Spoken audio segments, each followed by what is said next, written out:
it's caught by Watson. He's got great speed. Turning the corner. Christian Watson down the sideline. And he will score. Whoa. Hang on. Love to Watson. To a one-score game. This one is the stunner. You basically feel like, all right, this Eagles team sort of has this thing under control, and then Christian Watson hits the Jets again. 6 touchdowns now in the last 3 games. He is really something. When he gets in the open field and running, that was some throw by Jordan Love, too.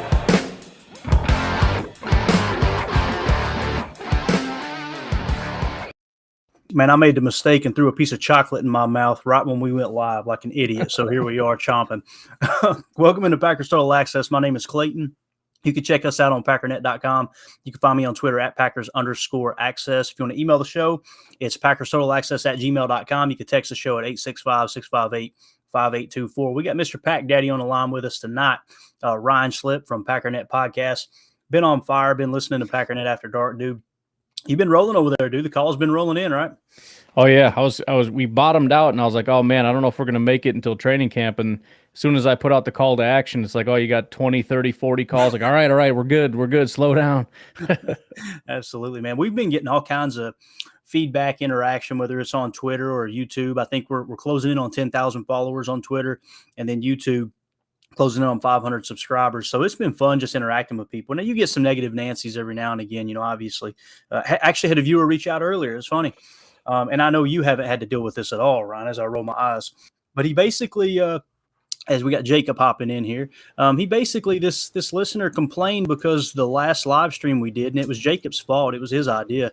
I posted an intro video with Aaron Rodgers throwing a pass to Aaron Jones. And I got kind of scolded for it, and was like, he's not the quarterback anymore. This was from a listener, Jacob. Yo, you talking about that YouTube dude? Yeah. What the fuck was so he I was doing? like, man, that, and I gave it some thought, and I talked to Ryan about it. He's been dealing with the same thing, and I think the best way to handle it is, I guess this pretty much sums up how we feel about, people who don't want us talking about Aaron Rodgers. I'm here to tell you right now, we don't care. Let me tell you something. We don't care. It's that simple, guys. That's it. It cracks me up because anybody who listens to the podcast obviously knows that me and Ryan probably couldn't be more diametrically opposed to the whole Aaron Rodgers situation the last 12 months, right? 14 months, 16 months, whatever. And it's hilarious because he's on one side, I'm on the other, and both of us are catching, literally shrapnel of people saying, stop talking about Aaron Rodgers. Stop talking about Aaron Rodgers. And Ryan, dude, the dude spent, 16 years with the franchise? You going to stop talking about him, man? Dude, the thing that's so annoying about it is I could talk about N'Keal Harry, and not one person's going to say, he's not a Packer. You can't talk about N'Keal Harry. Nobody's doing that because nobody cares. I could talk. Look how many people talk about soccer or baseball or basketball, and I'm sitting there rolling my eyes like, I don't friggin' care. I don't comment. Because you can do whatever you want, and it's Twitter, and I'm not a child and an idiot who feels the need to tell people what they're allowed to say. But no, you say Aaron Rodgers, and everybody throws a fit, and they try to act like, well, I only care about Packers content. No, you're a freaking liar, and you just can't stand to hear Aaron Rodgers' name because you got some sensitivity issues. So just first of all, man up and be honest about the fact that you're sensitive. And second of all, stop telling me what to do as though I'm actually going to listen to you, because I don't listen to anybody but my wife. You're not her. And I'm especially not listening to people that talk to me the way you talk to me. So I'm going to make you look stupid. I'm going to call you stupid, and then I'm going to ignore you. That's it. It's such a waste of everybody's time to have people chime in and try to act like they're being intellectual about the fact that, well, here's the reasons you shouldn't be talking about. No, shut up. You don't believe any of these reasons, and we both know you don't believe any of these reasons. Just shut up and go away forever. And guys, let me just intervene here. What Ryan's saying is he means this in the spirit of we really don't care. Like, we're going to talk about what we want to talk about. It's that simple. Oh. And here's the thing. I guarantee you most of these people could do a better podcast than me. I guarantee it. Go do it. Right. Go light it up, man. No, yeah, by all means, dude. Well, it's the same thing with people. I mean, whether it's, you shouldn't be negative or you shouldn't be positive or you should talk about this. Dude, go do it. Just go do it. All right. I promise you. But they're not going to, because they know nobody's going to listen. That's the bottom line. This is their platform. My comment section is their whole platform. So I guess I should be nice to them. I shouldn't be so harsh. That's the only platform they have to get their opinions out there where people are actually going to pay attention. So I should leave them alone. But it is a little bit frustrating at times. It is. And here's the thing, on a serious note, all opinions are welcome, right? But you're not going to tell me what I can and cannot post, say, do. And it's real simple for me, man. On Twitter, when people do that, I go, "Hey, thanks, Dad." That's all I say. Thanks, Dad, and I mute them and move on. That's all I do. So yeah, and honestly, I don't get like if anybody has their own post, I don't care. Like, yeah, that's your. But when you come in my comments and scold me like a child, you're going to get a whole different demeanor from me in that regard. I don't like that very much at all. It's literally like knocking on somebody's front door and going, "What are you talking about in there?" Oh, that's stupid. Yeah. It's literally... Ain't happening. Jacob, dude, what are you doing? You rushed home from work and made this happen. It's funny. He messaged me in the executive or the producer chat here and said, "Is this live?" He didn't realize we were live. I'm sorry. What's going on, bro? I'm sorry. I didn't mean to. Jacob, I didn't mean to do that. We'll take it out of your little paycheck. You'll be fine. Behind the scenes look. I just love to talk Packers football as always. It sounds like you guys are talking about some other funny stuff. I logged in, like I said, just a little bit halfway into the conversation. I'm ready to talk ball right now. But I'm glad that's as bad as it was one F-bomb. I'm just saying. That's actually that's a good segue, though. That's a good primer because there might be a little bit of language for this next video. We're going to go ahead and share the screen here. So if you got kids in the room, just be aware. We always try to give a heads up. I don't have a bleep button. Like, I'm not that, organized. So I apologize. But this was really cool, Ryan. Jacob. Rasul Douglas was on, is it Darius Slay's podcast? Am I thinking right? Yeah. He was talking to Big Play Slay, and they were talking about Jordan Love. And you guys know Darius Slay's already talked about Jordan Love several times, right? And that obviously that time that Jordan Love came in and played in Philly, and Darius Slay was like, "Man, this didn't look much different than Aaron Rodgers," or what he said, A-Rod. But here is him asking Rasul Douglas, who obviously has gone up against Jordan Love many, many times in practice. To the best of my understanding, he's kind of the scout team quarterback. So you've got the first team defense when they're working on certain things. Jordan Love was kind of, running the show as quarterback. And in many cases, those scout team quarterbacks, they're given play cards to mimic the upcoming offense. There's many times, many camp stories, not just camp stories, but practice stories where backup quarterbacks were actually going in using the exact cadence that Peyton Manning used. And they would use mobile quarterbacks to imitate people like Mike Vick and other folks like that, just to kind of maximize the practice time. But let's see what Rasul Douglas had to say about Jordan Love. I done told a lot of great stories about your boy Jordan Love, man, because everybody got this Aaron Rodgers thing. I got a lot of upside for him, man. I just see him being a very, very talented player, man. How it is going against him in practice and the difference between or similarities between him and Aaron. Well, I wasn't there the whole OTA, so I don't really know what he was doing. I know last year he was cooking us in practice sometimes, but this year he ain't really been completing nothing against us. We've been kind of doing our thing on him, but yeah, on his ass. We on him. We on him. But I like how he carried himself to the game. He got that swag to him, like, all right, I hear y'all, but I don't at the same time, like, right. And I'm a be myself, and I think that's what we trying to take that off his back. Like, you don't gotta be Aaron and A-Rod. You don't have to be him because honestly, it's only like one or two of him anyway. You know what I'm saying? Yeah, it's already rare. Come on, man. You don't see stuff like that, like people like that. So I'm like, you don't gotta be him, bro. Like, you just gotta be you, and the best you is all we need. But we got to make sure we keep supporting him and, keep being on him because he good, though. Like, he can make every throw. He can make it. Like, I done seen it. Yeah. I done seen it. He last used to hit us in the pocket with, like, no looks, everything. I'm like, oh, my goodness. Like, so he got it all in his game. It's just whatever he want to do, he could do. You know what I'm saying? Like, so I think it's going to be a pretty good year. I think people don't really know what he's capable of doing. And they'll see it. I think the only really glimpse they got was a couple of glimpses of y'all game, game. And then like 2 years ago, he played the whole KC game. but I think he's a way different player than he was. You know what I mean? He makes the right reads. He can throw every throw. So to me, it's all once he get in that groove and he get his feet wet, he good. He'll be and ready to also, go. yeah, because everybody gonna come in there like, oh, A-Rod not there, we got him. Yeah, and now it's like, that's why I told him, because like even you got your homies and friends, and they always ask you like, bro, he gonna be good. He gonna be like, do you know? Like I'm like, I can't tell you yes or no. I want to let him prove his own and make his own way, because I know when he was going in, like there was no game plan for him. Like everybody game plan for the last 20 years was we playing A-Rod. So this is what we. All right, so pretty much the gist of it there. Now, of course, the Jordan Love haters are immediately going to say, "Oh yeah, they said," but he said they were on him this year.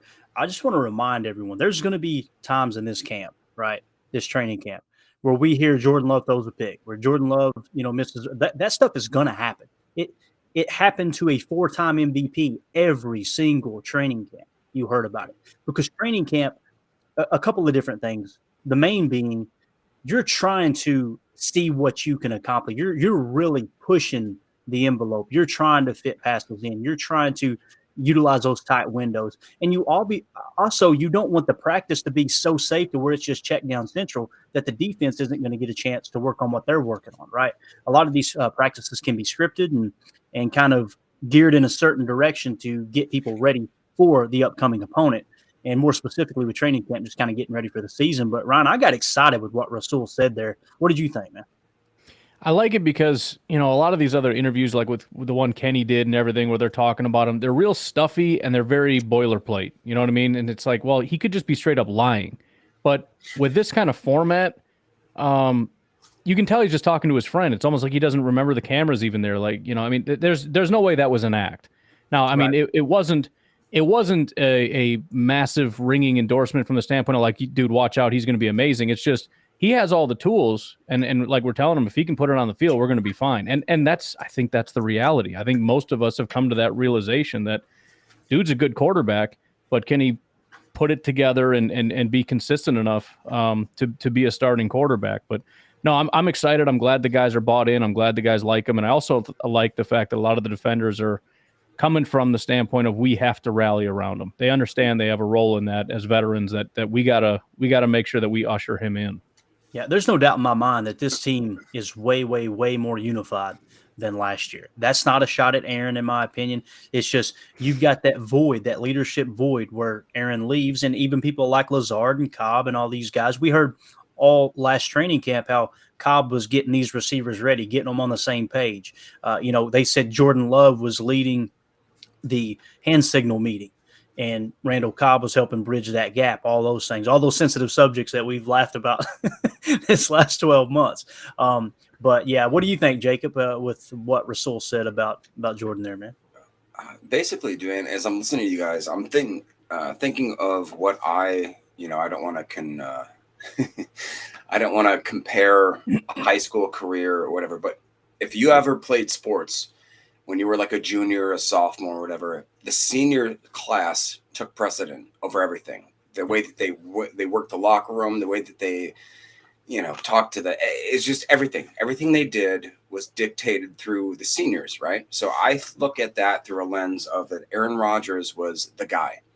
He's just the guy. And everybody on the Packers squad know that you have to look up to the guy. He's almost a god, right? And again, I know that you guys have differing stances on Rodgers and all that kind of stuff. What I would say is that this definitely 100% is a new blank page on what people are supposed to look at. So the locker room, I'm looking at the fact that Rasul Douglas, he's out there. You've seen, who was it else? There's a lot. Jair's going out there talking about this guy, number one quarterback. Kenny Clark, you know what I'm saying?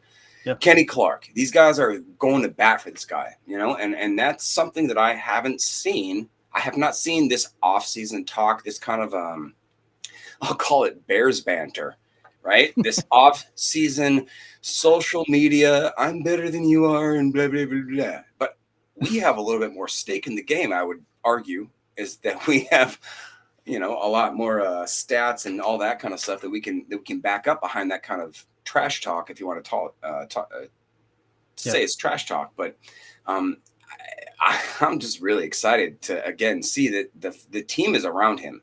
It's not like we're going in. It's not like it's like Baker Mayfield or some, plug-in quarterback. And it's like, okay, yeah, we're going to have a great year this year and we're going to have a great quarterback. No, it's like these dudes are bought in. They've been sitting with him. We saw these guys going out in California. They're working out together. They're creating bonds together. They're creating relationships. That is way more valuable than just being like, hey, I'm designated to come here on this date, and then I'll be here on this date. And then we just get core, just that's not how Aaron Rodgers did stuff back in the day. And now all of a sudden he's in the Jets. He's looking trimmed. He's looking cut. He's looking like he's looking like he takes good photos, other than what, they say sometimes. It's the lighting. That cracked me up. I was listening to Packernet After Dark, and somebody said, "Man, he looks good, don't he?" And then Ryan immediately said, "I don't know. The most recent one, he looks sick again."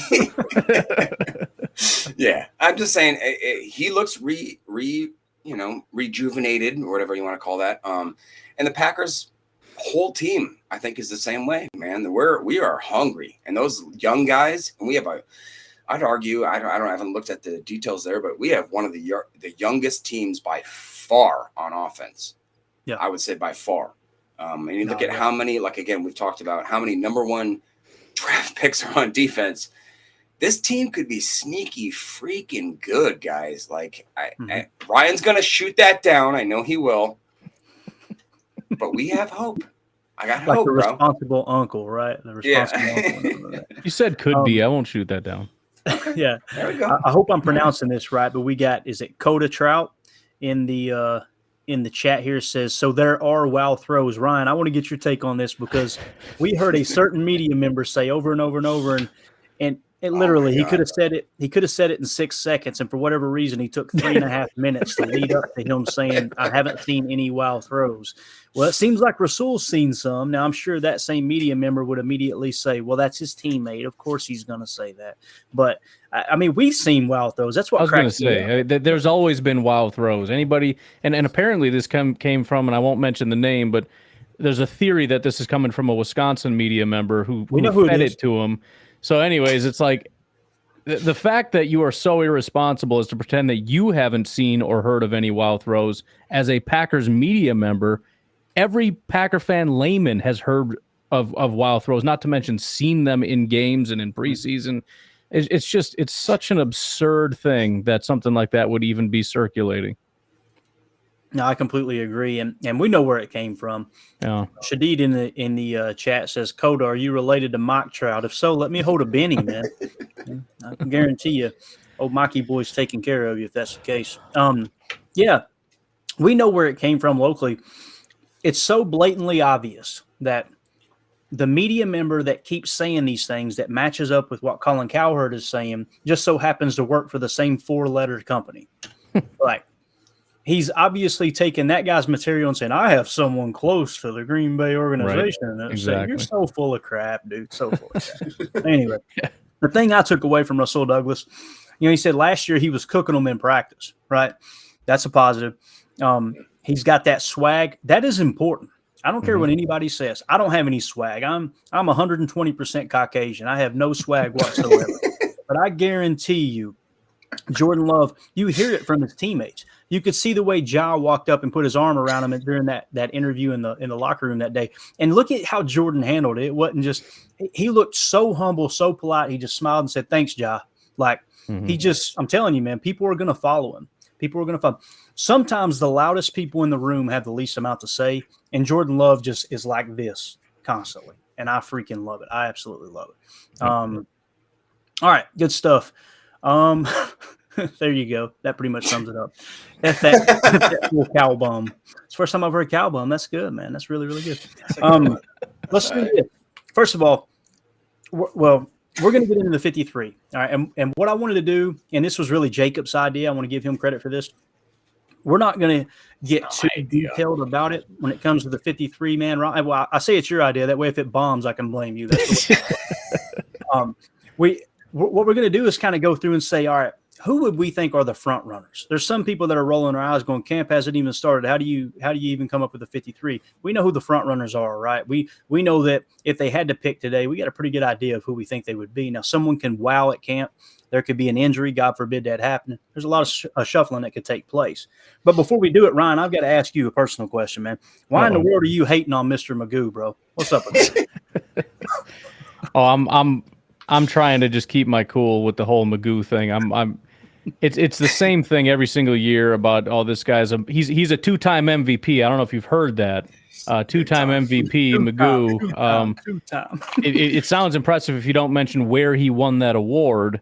But I guess, I just it's just exhausting with all this. We bring in, so same with the CFL thing. Oh man, he was the best wide receiver in the entire CFL. He's going to be amazing. He's here for 4 weeks and he gets cut. It's just whatever. Yeah, we got Magoo. Maybe he's going to beat out Etling. Congratulations. I don't care. But the fact that we've got people actually believing he is an MVP caliber like quarterback, and we might have a competition. Like I can't handle that, man. It's a little too much for me. I'm with you, man. And this is something that I think every fan base deals with a little bit, but it's pretty bad in Green Bay. I don't know, though, man. Saying someone's the MVP of the USFL is like saying somebody won a spelling bee back home in Harlan County, Kentucky. It does not mean much at all, I promise. I was going to say the tallest midget, but I don't think I you got to watch it now. Let's take a commercial break here. Jacob's 2 for 2 tonight. I was going to say that's not the right word, but I'm not positive. It might be. I can't keep it straight anymore. Nobody knows anymore. Yeah. I just stopped saying. I always look to Mandy, and she's not in the room. I can look at Mandy and realize I shouldn't have said that. She usually lets me know, but she ain't here, obviously. So let's do it. Let's jump into the 53. I'm going to do this. It might be a little bit of distraction, but I'm going to kind of cover the screen with the roster when we need it at times. Let's just start right off the bat. Quarterback. Let's go around the horn here. I don't think we need to pull it up for that. We got Mr. Magoo. We've got Danny Etling. We've got, obviously, Sean Clifford. And we've got Jordan Love. I personally think it's really, really simple. It's going to be Jordan Love and Sean Clifford the way it sits right now. You don't want to avoid that rookie contract. I think they like Clifford from a stance of if you were to ask, all right, what's a positive about Clifford? Yes, he's got some mobility, but he was a leader of that Penn State team. Everybody that I've ever heard talk about Sean Clifford's like his teammates absolutely loved him. Ryan, do you see anything different about the quarterback room? You think that's how it's going to shake out? Do you think there's a chance Etling unseats Clifford and Clifford goes to the practice squad? What do you think? It's possible, but I think it's probably even more likely that Etling isn't even on the team, more so than he ends up being our number 2. Yeah, and I still haven't got an answer. You may know it. One of you guys may know it. Is Etling still practice squad eligible? Because I know they expanded that to a certain extent. I wonder if he is. I would guess yes, just because in that expansion, you've got some rules where basically veterans can go on there. Like it's a whole weird. I looked at it just recently where pretty much anybody can get in, but you've only got a couple of those slots available. So in my mind, almost everybody's practice squad eligible. That's what it seems like to me too. So I can't imagine someone would want to put Etling on their 53-man roster. I could be wrong. Shadid here in the chat says we're going to keep 3 quarterbacks. That's his opinion. What do you think, Jacob? Do you think there's a chance we keep 3, or are we just going to roll with 2 again? I will. Ryan will be very pleased to know that I don't think that a late round guy or an undrafted UDFA is not going to make the team. I'm sorry to disappoint you, brother, but when you look back at his highlights, which again I do, it's not even that great. So that was what was funny. That one guy, who was it that called in? It was Omar, the firefighter, right? He said, "Yeah, I mean, he had some highlights. Looks like a couple ducks. There were some ducks." Yeah. Hey, by the way, I love Omar, the firefighter. Oh, Keep calling in, brother. Love Omar is a legend. Well, that was the other thing that I was saying about Magoo is like even the highlights that people are showing, trying to pump him up, like. This isn't impressive. I don't know what I'm supposed to be looking at here. It's not that good. Yeah, so, like we said, Rasul's seen some wow throws in practice, but like Coda says, my friends, brothers, half-cousins, pet goldfish hasn't seen any wow throws from Magoo. So there you go. You got to trust your eyes, fellas. Let's move on to running back. I'm going to pull it up here. I'm gonna pull up the picture here real quick. This is from the Packernet. What would we call it? The training camp guide. Is that right, Ryan? That sounds good. Yeah, sounds close enough, right? This is pretty good stuff here. I love this. So running back, obviously, all we have listed here. Well, we've got them all. You got Aaron Jones, AJ Dillon, Tyler Goodson, And then Lou Nichols the third, Henry Pearson, Emmanuel Wilson, and Patrick Taylor. Obviously, Patrick Taylor carries some value, in my opinion, when it comes to pass protection, that type of thing, right? So, me personally, first of all, camp last year, they only broke camp with 2. I think they're going to go Aaron Jones, A.J. Dillon, and Lou Nichols at least. That's my personal opinion. How do you guys see the running back room? Start with you, Ryan. What do you think? I mean, I'm super torn. I would remove Emmanuel Wilson. I mean, obviously it's possible, but I just see Patrick Taylor, Tyler Goodson, Lou Nichols, and I would just say 33% across the board. I mean, Lou Nichols makes sense because he's the new young guy, but Tyler Goodson and Patrick Taylor also have a very strong claim to that spot, assuming we're going 3. And I think you could just as easily put Lou Nichols on the practice squad if that's what you wanted to do. So I don't have any one of those 3 ahead of the other in my mind. Gotcha. And when it comes to Patrick Taylor, me personally, I feel like Aaron was a big fan of Patrick Taylor because of his pass pro, right? His ability to block in the passing game. That may not be the case with Jordan Love. Not that Jordan, don't go out there and start a rumor that Jordan Love hates Patrick Taylor. That's not what I'm saying.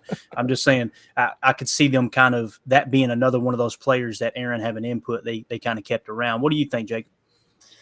Man, I think they're just going to stick with 2, and they maybe Really? will highlight that position and maybe like an edge or something where they're more maybe like a tight end 5. I don't know, man. I don't see them taking 3 running backs into the opening season. Maybe I'm wrong. I don't know. But if it was, I'd love Goodson.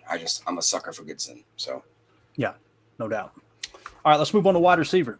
Wide receiver last year we broke camp with 7 wide receivers on the roster last year. Now we all know that's probably an inflated number because there were several of those that Aaron was big fans of and obviously wanted on the team. I think that comes into play. I'm not trying to be, a smart aleck, but I think it's just something that came into play. So we've got Christian Watson, Romeo Doubs, and Jaden Reed listed as the starters in 11 personnel, your 3 wide receiver sets. After that, we got Grant DeBose, Dontavian Wicks. You've got Samori Toure.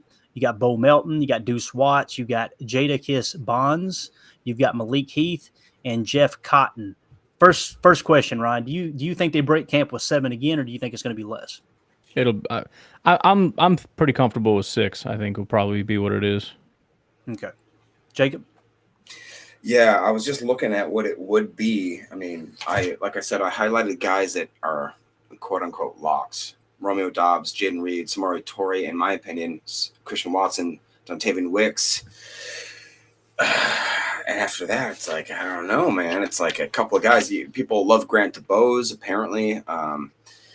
Bo Melton, obviously people are talking about Malik Heath. That's another one of those things where maybe if I go light on a different position, we're adding like 6 or 7 wide receivers. I could see that happening, but I don't know. I don't know if they need it, and we're going to learn a lot in the next week whether or not they need these positions because they're going to see it. And that's the thing too. Injuries, it's going to happen, guys. It's not speaking it or being negative. It is what it is. You have training camp injuries every year, but let's say everybody's healthy. I think splitting the difference there, like Ryan said, at 6 would probably be the best way to go. If that was the case, I would go Christian Watson, Romeo Doubs, Jaden Reed, Samori Toure, Dontavian Wicks, and Grant DuBose. That would be my top 6. Yeah, me too. So that's kind of how I see that. Here in the chat, we got Shadid says, we'll see how Sean performs in the preseason, talking about Sean Clifford. I'm excited about it. Am I the only one that gets geeked out over preseason football? Because I hear people every year, Ryan, every year people are, I hear them, preseason's such a waste. Let's just get I love it, dude. I love watching those young guys battle for a spot. Yep, I agree. Yep. All right. I used to hate preseason. I remember when I was a little kid, because it just meant that the Packer football wasn't happening soon enough in my brain, my stupid little brain. But now when I look at it, it's like, this is such a great look at these guys that are literally trying to make or break their career. Like a guy that's trying to make, and Ryan talked about it, like if you make like $3 million, that's life-changing money. You could maybe do that in 1 season, maybe 2 seasons, maybe get like a 2-year contract, that kind of thing. That's really fun to watch. Like you guys watch preseason, or we watch preseason, and people are like, nobody cares. Those dudes are trying really hard. Okay, so let's just watch that and just like keep that in mind.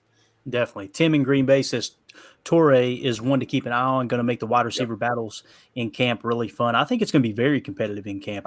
I'm really eager to see both Dontavian Wicks and Grant Dubose, mainly Dontavian Wicks, because Greg Cosell was real high on him. I'm really, really interested to see how that plays out. Also in the chat here, we got Coda says, I feel like the spectrum of outcome for wide receiver is wider than any other position on this team. Could be elite, could be a disaster. I mean, if you erase the drops last year, right? That was a pretty solid receiving performance in my opinion. But the drops, man, it just every time you look up and see that they were tied for first, to the best of my knowledge in the NFL in drops, that was what was hurt. If you clean that up, then I could really, really see this wide receiver room taking another step. Let's move on to tight ends. First of all, Shadid in the chat says we'll keep 6 wide receivers. That's his opinion there. So, all right, tight ends.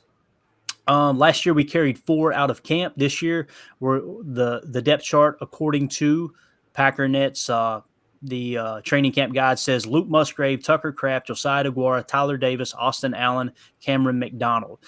So I think they'll keep 4 again. I think that's kind of the goal. I don't see anybody under Tyler Davis that would kind of unseat anyone personally. So I think what you got is Luke Musgrave, Tucker Kraft, Josiah DeGuara, and Tyler Davis making the roster. What about you, Ryan? I think it's the same. I mean, obviously, I would rather just draw the line under Josiah DeGuara, but I'm sure they'll bring Tyler Davis along for the ride. So that's probably what it's going to be. Yeah. Jacob? You guys know that I don't like Tyler Davis. I don't know why that I have to. And it pains me very much to say that, yeah, he's probably going to be the 4th. I don't know. For whatever reason, they love him. Crack down blocks. I don't want to hear it. No, Sift, man. You got to think about it. Sift. Oh, my God. Sift block. I'm telling you, dude. Okay. It's important. It's very important. Let's move on to offensive line. Last year, they broke camp with 10 offensive linemen. Do we see anything different this year, Ryan? Do you think they go less, they go more? I mean, obviously, across the board, I think the projecting starting offensive line is David Bakhtiari, Elton Jenkins, Josh Myers, John Runyon, Yash Najman. How do you see that playing out? And is Sean Ryan going to be a factor this year, or do we just got to kind of wait and see, man? I wish I still had my 53 thing. I closed it without saving it, so I'm going to have to do that from scratch again to get an exact number. But no, I think I don't think it's going to be so brutal Sean Ryan gets cut, but that's one of the things I want to keep an eye on. If we're a couple days into this and I haven't even hardly heard his name, I'm going to start to wonder, is it so bad that he's going to be off this team?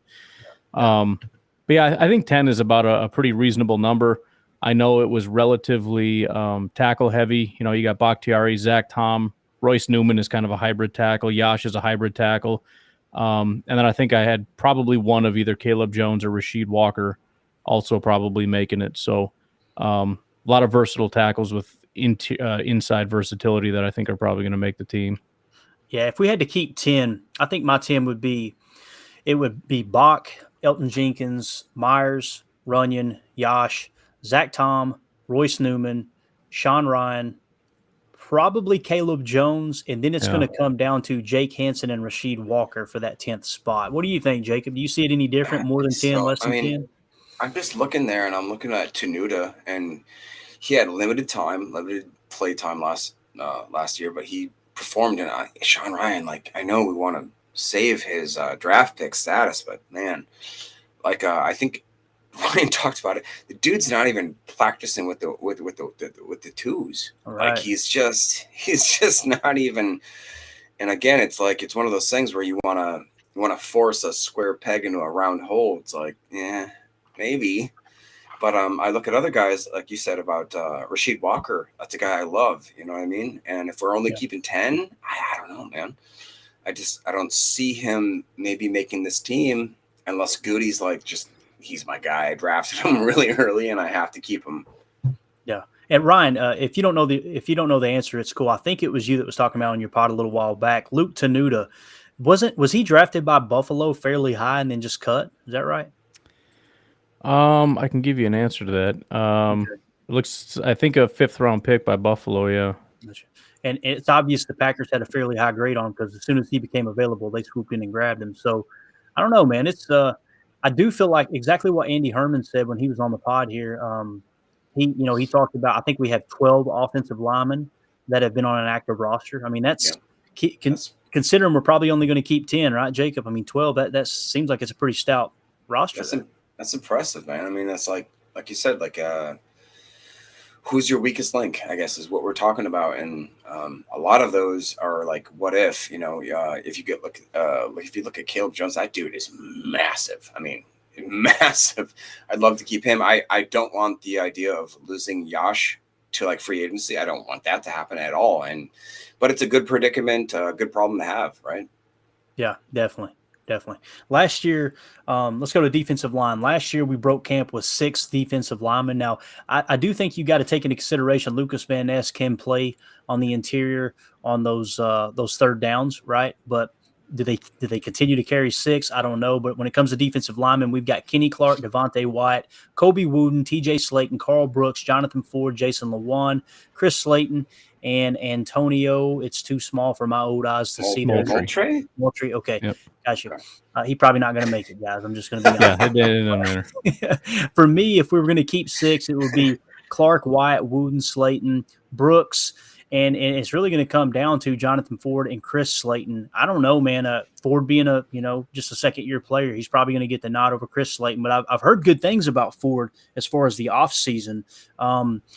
Could we carry 5, seeing that we got Lucas Van Ness listed as an outside linebacker, kind of that edge defender on this list here? Possibly. That might be a place where you can make up a roster spot if indeed you decide to carry 3 halfbacks. Because that's the thing too, guys. Like if we do break camp with 3 halfbacks, that roster spot's coming out of somewhere else, right? So what sticks out to you on defensive line, right? Well, it's just tough because first of all, there's almost no experience. So as much as you're like, I don't think we need Slayton or Ford, I mean, Van Ness, Brooks, and Wooden are, first of all, they're rookies. Second of all, they're edge rushers who are practicing as defensive tackles. Like we're trying to make them full-time interior guys. Devontae Wyatt has never played a full season. Slayton kind of is just starting to ramp up into a full-time starter. And Kenny, obviously, as far as his production, starting to slip. So you kind of want to just spam as many bodies in there as you can. But at the same time, it's like, what is Jonathan Ford actually going to give you? I mean, he's like a TJ Slayton without the ability of TJ Slayton. So yeah, I don't really know. I guess I just hope we really need to get lucky there in terms of like we need Wyatt to step up in a big way, and we need at least one of Wooden or Brooks to be somewhat of an impact player. Yeah, for sure. What do you think, Jacob? Is the scheme that you're showing here on this? Is this a 2-4-5 type? Yeah, defense? This is a nickel 2-4-5. Yeah. Okay, so in that scheme, we're talking Devontae Wyatt, Kenny Clark. So I do have a lot of faith in TJ Slayton, as Ryan will know. I love TJ Slayton. He said he's a bad player. But anyways, that's like my 1 out of. I just said he's not a pass rusher. That's all I said. No, I'm just giving you poop because that's like the one guy out of 100 that I hooked up. But yeah, that being said, man, I mean, you look at the I don't know, the depth there in that D line is a little scary, but it's a little encouraging. You got Jonathan Ford, like we talked about, Colby Wooden, Carl Brooks. That dude is a freak, but you don't know where the heck to play him. Like, right. Where does he go? He's what isn't he like a 300-pound edge or whatever you want to call him? So, and then you look at our linebackers. I mean, I love Devondre. By the way, guys, another shout out. Devondre shared Clayton's post today. Just another, shout out. It's kind of cool.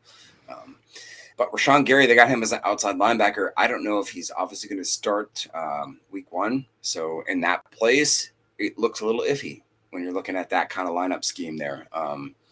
Yeah. But I don't know, man. I'm hopeful. We got 8 number 1 draft picks on defense. Let's go. Let's try it. Yeah, and when I read my 6 off, I felt good about it. And then as soon as Ryan opens his mouth, I'm going, he's right, dude. We have no experience whatsoever. I need to rethink this. Maybe they carry 7. Who knows? Especially with having a little bit of that versatility, like you said, with guys, having experience playing the edge, that 5 technique, if you will, in college. So, all right, let's move on to edge right now. We got Rashawn Gary, Preston Smith, JJ Enagbare, Lucas Van Ness. Man, that just looks good, guy. I'm sorry. I'm excited about the edge room. Mm-hmm. Justin Hollins, Brenton Cox Jr., Ladarius Hamilton, Jonathan Garvin, Kenneth, I'm not even going to try it. And then you got Keyshawn Banks. So as we look at it here, What do you think? Last year we broke camp with 5 edge defenders. If that was the case this year, I would say Rashawn Gary, Preston Smith, Lucas Van Ness, Kingsley, and Igbare. And then it's going to come down to either Justin Hollins or Brenton Cox Jr. unless we carry 6, right? And I know Jacob's going to be upset if we don't carry Brenton Cox Jr. But Justin Hollins, man, he carries a lot of value on this team, doesn't he, Ryan? The Packers love him. I mean, I barely even remembered him from last year. I knew we picked him up. I didn't really think much about what he did, but yeah, he opened up OTAs as like the number 2 pass rusher and pretty much stayed there the whole time. So I was shocked, and I'm going to be real curious to see if that stays the same when training camp opens. If he's still the number 2, number 3 guy, then I think we 100% have to accept that he's officially on the roster. Yeah, Jacob, I know you're going to say let's cut Rashawn Gary and keep Brenton Cox Jr. What do you think, man? Who are the 6, 7? What are you thinking here, man? Obviously, I'm going to have to go against my guy, Mr. Garvin. Like, what are you doing there, bud? You know, like you said, you look at if we keep 5, I'm looking at, and I still like Ladarius Hamilton and Kenneth Okamawanu. Is that a decent pronunciation there? Come on, man. We know you butchered that name, dude. We know you butchered that name. I think that was good, dude. I think I did it good. But like I said, I think that we have him on some sort of 1-year deal or something like that, where we can have him on the roster or not have him on the roster kind of thing. I really just want to see what these new, I'm looking at a lot of these guys like basically Van Ness. I mean, if he is that good, then we don't have to worry about these backup guys, right? So like if Brenton Cox Jr. makes the team, but he makes it and he makes 5 plays a game, cool. That's great. You know, if Garvin makes the team, good for you, man. That's great. If Kingsley is what we thought he was as a 5th round draft pick, then great. Like we don't have to worry about these 4th or 5th round guys or these 4th or 5th round position guys. But I guess it all just balances on whether or not Gary's healthy and if Preston is, Preston and a good year. And I guess we just have to go from there, man. I'm very hopeful though. Like if Gary doesn't start this year, it's like I'm not that worried because we have a lot of freakish talent behind him. Not sure talent, but some potential talent.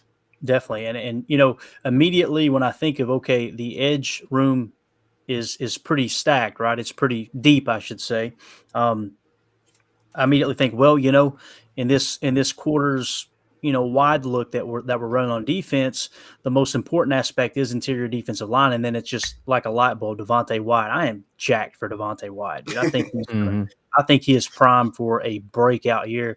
I'm excited about that. And the other thing that just came to mind, Ryan, there's a good chance, I think probably at least a 60 or 70% chance Rashawn Gary starts the season on the PUP list. So there's your Brenton Cox Jr., right? Probably going to happen. So I don't see them keeping Hamilton or Garvin over Brenton Cox Jr. if indeed he is living up to the level of football player that everyone has said he is, was and Almost is everyone. Since high school, right? I mean, the dude, if he could, I mean, he stayed out of jail so far, right? We're good, right? He didn't get arrested, that's to my knowledge, right? And honestly, if he could sack the quarterback, I think I speak for everyone when I say this. I'm here to tell you right now, we don't care. Let me tell you something. We don't care. Right? Like, no, I'm not making light of anything he did. It's funny that, the heathens that me and Jacob are, we immediately went and said, what did he get arrested for? And they said weed. And me and Jacob were like, oh, it's just weed. Anyway, come on, it's just Cheech over there. Anyway, inside linebacker, we got Quay Walker, Devondre Campbell, Isaiah McDuffie, Eric Wilson, and then we got Jimmy Phillips Jr. and Tariq Carpenter. Last year we broke camp with only 4 inside linebackers, kind of crowded now with Tariq coming over from safety. What do you think, Ryan? We carry him 4, we carry him 5. Anything? To me, I could be way off, but this is probably one of the easiest position groups. I think it's 4, and I think it's Quay, Campbell, McDuffie, and Wilson. Yeah. So Tariq gets cut, right? Yeah, I don't see a spot for Tariq. I just don't. I don't either. I wish we could. I just don't see it. I can't believe I'm about to say what I'm about to say, especially with the safety room stacked as it is. Yeah. As full as it is, let's just say that. I don't know about like stack. how can we be so bad at safety? Last year we've seen it with our own eyes. PFF confirmed it, all that, but then look up and go, man, it's going to be hard to pick these guys. Yeah. I think if you move him back to safety, there's a chance he could win just because they're so bad at safety. Yeah. But Yeah. Do you see inside linebacker the same way, Jacob?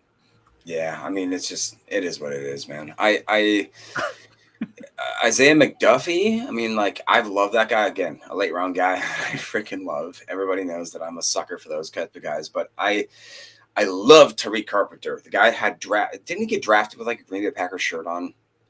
yeah, there was a picture of him as a kid wearing a Packers shirt. So, like, yeah, obviously I don't want to have to cut that guy, right? Right, I agree. It's just hate. Really the only reason I like him. Yes, exactly. It's like, dude. It's never a good sign either when you're drafted at one position and they move you to it's, you know what I mean? It's just right. Yes. The versatility should be a positive, but it just seems like in the past that's not been the case in Green Bay, at least for those bottom of the roster guys for sure. We got Tim in the house says Quay.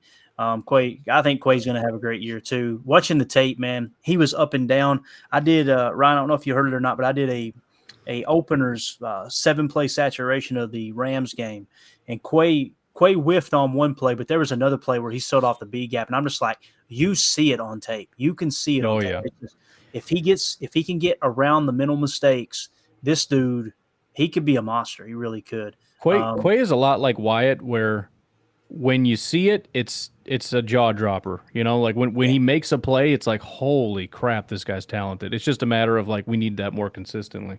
Yeah, I agree completely. All right, on to the cornerback room. We've got Jair Alexander, Rasul Douglas, Carrington Valentine, Eric Stokes. Love seeing that Kentucky guy up there in that number 3 spot, man. Come on. Or 4, I guess you could say, the dime back. Then you got Keandre Thomas, Corey Ballantyne, and you've got Terrell Ford. Now, we all know there's a good chance that Eric Stokes starts on the PUP list. Last year, we broke camp with only 5 corners. If that was the case, my 5 would be Jair Alexander, Rasul Douglas, Carrington Valentine, not Eric Stokes, but probably, man, that gets slim. If Eric Stokes starts on PUP, if it starts on PUP, I wouldn't be surprised if they only carried 4 corners until Stokes was healthy. What do you think, Ryan? Am I being crazy with that? Well, yeah, we got to get our slot guys in there too. Keyshawn, Shamar.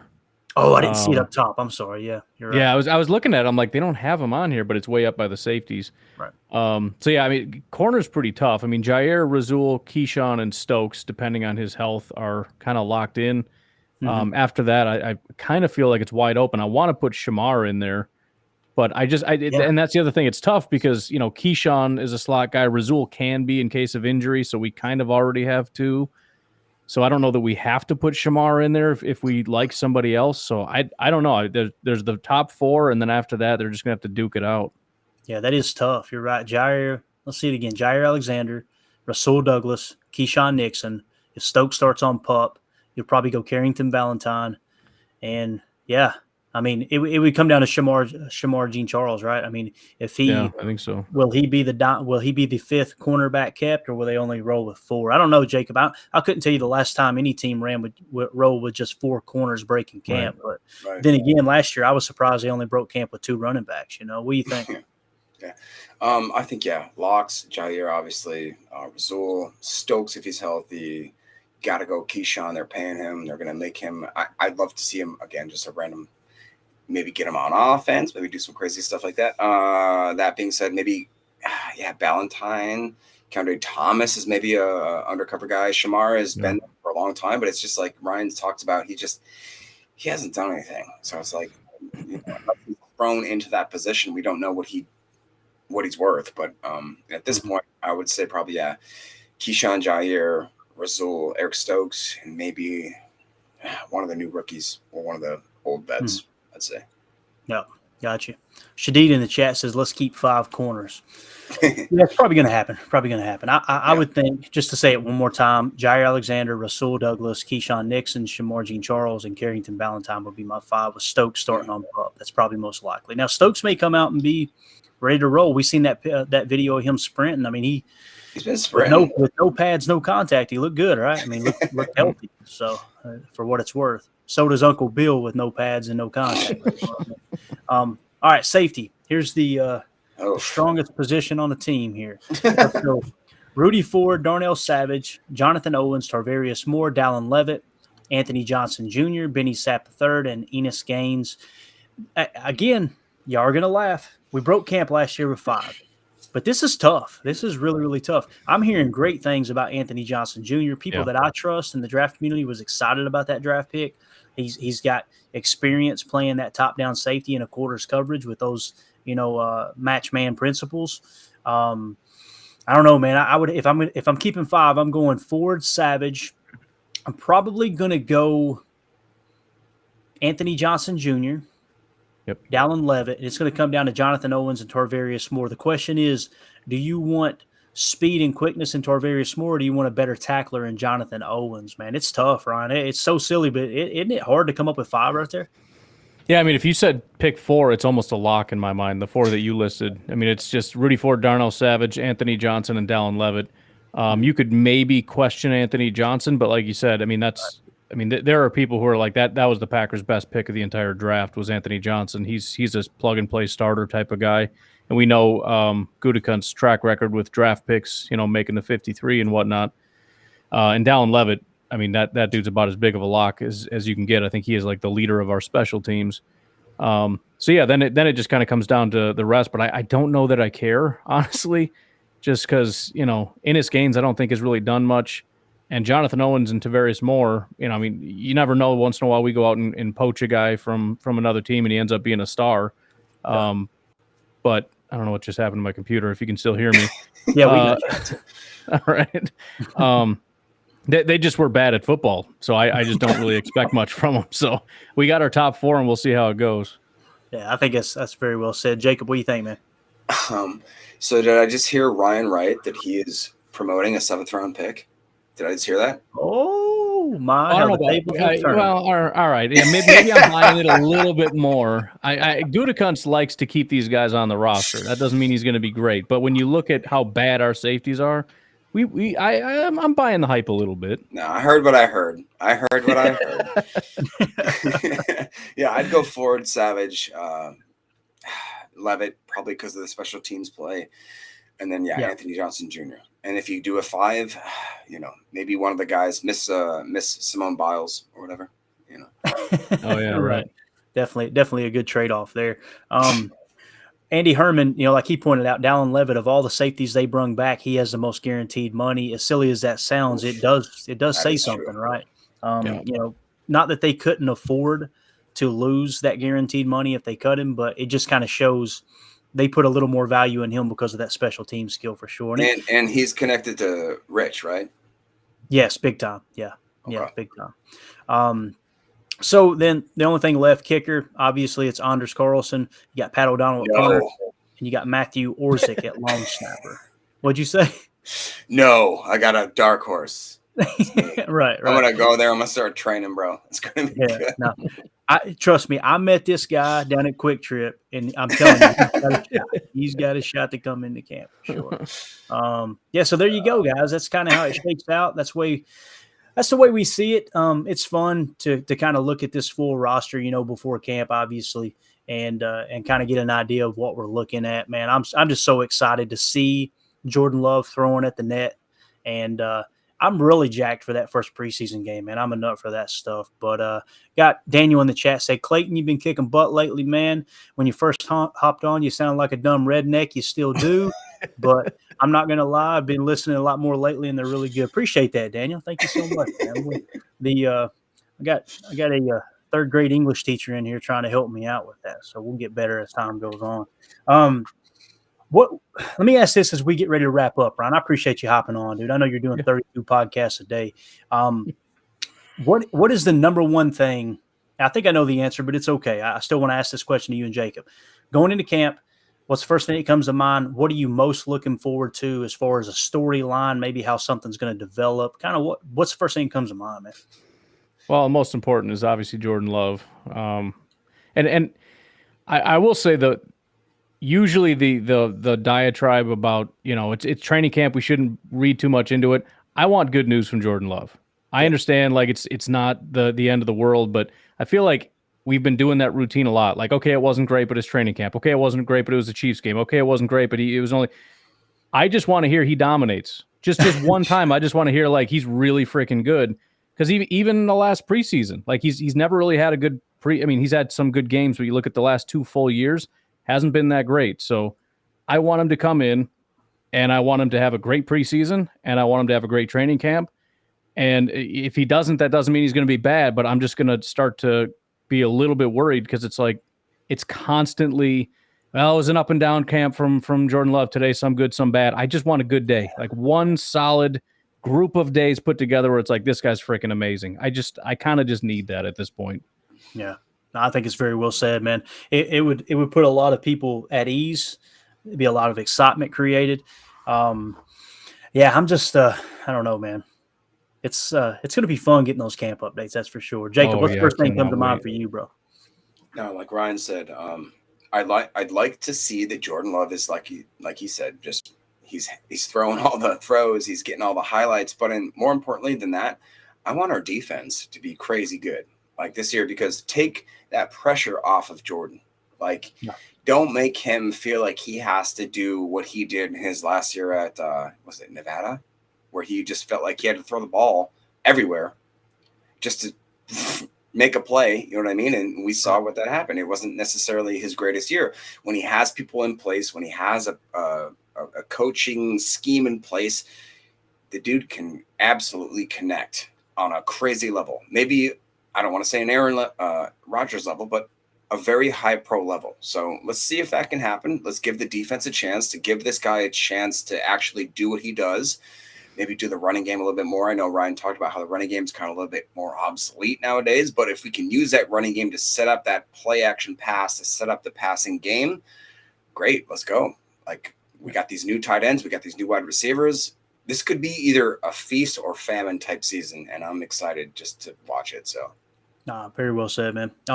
For me, I'm gonna cheat here. I'm gonna pick one on offense and one on defense. First of all, defense, Devontae Wyatt. I want to hear. I want to just hear about him dominating. I want him to push Kenny Clark for that number 1 interior defensive lineman spot. I want Kenny to have that running mate, right? That guy next to him in the trenches that he hasn't had since Mike Daniels, when Mike Daniels was good, right? That's what I really want to see happen there. And then on offense, it's Jaden Reed for me, man. I don't know. Watching that 2021 tape, I think we could really have something there. Now, he may come out and flop. That could be the case, and we may see that, hey, look, it's going to take a year or two under his belt before he maximizes his potential. But I want to see him. I want to hear about him in camp. And also, I just want to hear about him punt returning, because I'm telling you, man, some of the punt returns I watched that dude make, wow. And it's going to be great for Keyshawn Nixon. You know, if he's returning kicks and Jaden Reed returns punts, we know, I think Keyshawn had like a 66 punt return grade, right? Wasn't great at that. Yeah, it wasn't the best. Awesome. But if he's going to be playing that slot, right, Ryan, you definitely don't want him having to play, because we know we're in nickel the large majority of the time. He's out there for, whatever, a 5, 6, 7, play drive. We get a stop. Now he's got to return a punt. That's going to be a little less effective, seeing that last year he didn't have to do that all year long, playing defense and jumping back over. I know if you asked him, he would be all about it, right? He's just that type of guy. But I would like to see Jaden Reed back there. And then, of course, when the offense has got the ball, Keyshawn's got that kind of that breather, that break. And I just want to see him returning kicks. I think Goody did a great job with his draft class. I really do. I'm excited to kind of see how everything's going to unfold. So, that's pretty much it, guys. Any parting thoughts, Ryan? Anything else? No, as you were talking, it's like, man, there's so many names you could go through. I mean, Jordan Love was off the top, but it's like you mentioned Reed, and it's like, oh, I should have said Reed, and then you said Wyatt. I'm like, I should have said Wyatt, and it's like, oh crap, I should have said Musgrave. Like, there's so many guys. Like, like I said, I'm just excited to get the updates and start hearing some good news. Yeah, and another one for me is Devondre Campbell. Like, he kind of recently let the cat out of the bag that he was playing hurt all year long last year, basically. Right. Yeah. Right. So you're going to get 100% healthy Devondre Campbell. The dude still, I think he ended up with like a 74 PFF grade or something, right? Still was a good linebacker, even playing hurt. I want to see him jump back into that elite range, right? Jump up there in the 80s would be absolutely awesome. But what do you think, Jacob? Parting thoughts, man? Yeah, if you just think about it, the fact if Quay takes a step, if Devondre does what he does, imagine having a Packers defense with 2 dominant linebackers. When has that happened? I don't know. Not in my lifetime. I've been around since 1987. Can't remember that. So that would be unbelievable if we could have the defense take that step. So that gets me excited.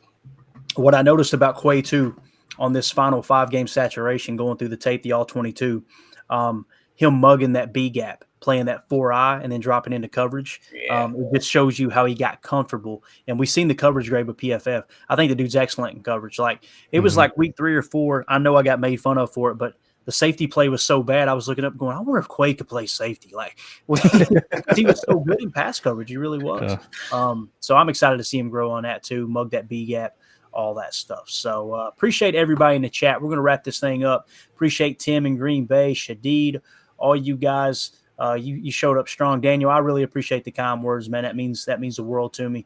I joke about it because I don't know how to take compliments. I'm half crazy when it comes to that stuff. I ain't got no sense.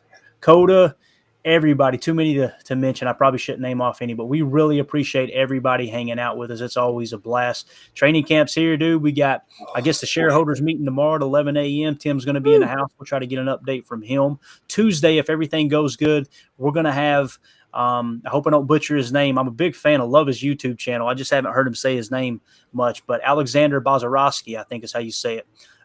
Huge YouTube following. Boz coming? Yeah, he'll be on Tuesday. Yeah, let's he's go, dude. Really excited. Awesome. I just love his spirit, dude. That dude is he's a good dude. Yeah, I'm really, really excited. Awesome. It's like, oh yeah, he's going to be a guest on the show. I'm going to try to shut up and pick his brain because man, he launched that YouTube channel, if I understood correctly, when he was in high school, and he just kept plugging away at it, and it's so cool to see someone do something for so long and stay the same exact person. I almost want to tell Ryan to earmuff it because the same thing goes with him. Like you are the same person from day one when I heard you on the first podcast. I either hate your take or I love it, but I'm always coming back to listen to the next day. That's the way it is. So, all right, we're going to get out of here, guys. Thank y'all so much for your time. For those of you listening on the pod, really appreciate you making us a part of your day. As always, let's go out and be the change we want to see in the world, and go Pack Go. He's set for Heineke on 3rd down. 4-man rush. Heineke hit as he throws. It is ripped away by Devondre Campbell.